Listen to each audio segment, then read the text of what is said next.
En voyant ces enfants dans les eaux, que ce soit dans les piscines ou dans nos fleuves, ça vous inquiète? Oui, c'est très inquiétant, surtout pendant cette période où nous assistons vraiment à une montée franche des niveaux de ces cours d'eau. Et là, c'est comme nous l'avons dit dans les reportages, il faut carrément interdire la baignade des enfants. Voilà. 1967, le Mali a enregistré 6,87 m et 2022, 6,38 m. Alors, on n'est pas loin du pic, comme on le dit. Oui, on n'est pas loin du pic, exactement. C'est ce qu'il faut savoir. Et en 1967, à la date du 4 septembre, on était à 5,66 m. Et à la date du 4 septembre, oui, on est à 6,38 m à la station de Sofara. Donc déjà, vous voyez, on est en septembre, et comme nous l'avons dit aussi, exactement, tout laisse à croire que les pluies vont continuer, vont se poursuivre. Donc la montée va se poursuivre aussi. Okay. Tout laisse à croire que nous allons atteindre les niveaux de 1967 dans les bassins d'Ibani.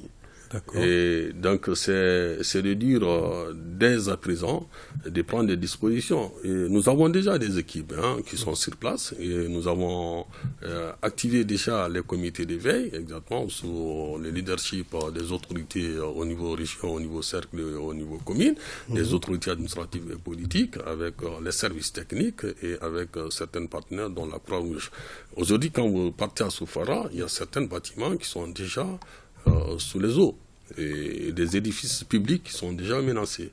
Alors, c'est d'appeler vraiment à la prudence des populations, surtout dans les bassins d'Ibani. Monsieur le directeur, quid des fleuves Niger et Sénégal qui traversent le pays quand même?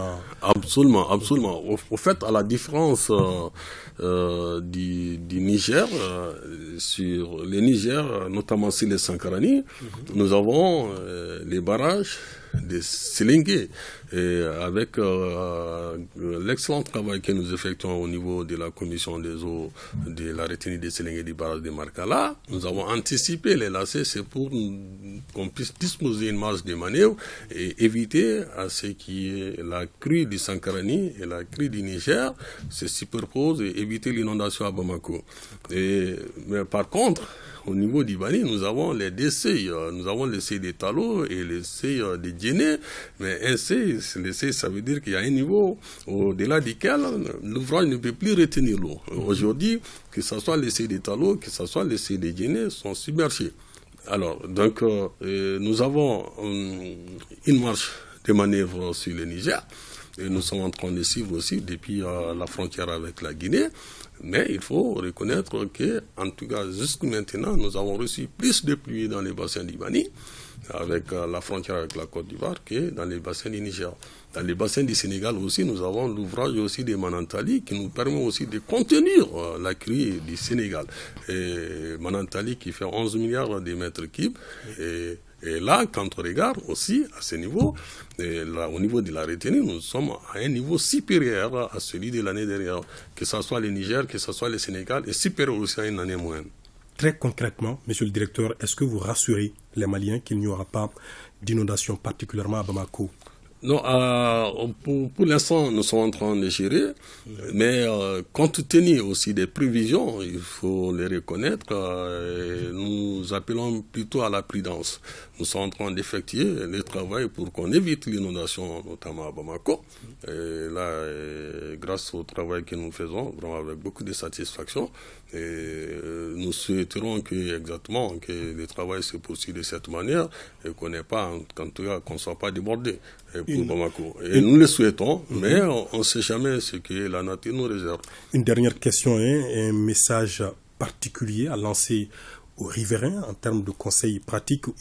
Est-ce que vous avez également un appel à lancer aux partenaires pour qu'ils vous soutiennent? Oui, d'abord aux riverains, il est évident que le niveau va atteindre un niveau qu'on n'a jamais atteint depuis 1967 dans les bassins d'Ibani. Donc c'est de dire à ces populations d'évacuer les zones inondables et que l'eau va monter. Et il n'y a rien à faire à ce niveau. Et l'appel aussi à l'endroit des partenaires et à toutes les bonnes volontés, c'est d'apporter aussi de l'aide à ces populations qui se trouvent déjà, certaines qui se trouvent déjà en situation d'urgence. Il y a des villages qui sont déjà sous les eaux. Dans cette vallée-là, au niveau de Sofara. Alors, donc, l'appel est là, et c'est à tous les citoyens aussi qui peuvent apporter d'aide à ces citoyens qui sont là en situation d'urgence. Et surtout la prudence à ceux qui sont dans ces bassins-là. Merci beaucoup, Monsieur le Directeur, de répondre à nos questions. Des pluies diluviennes font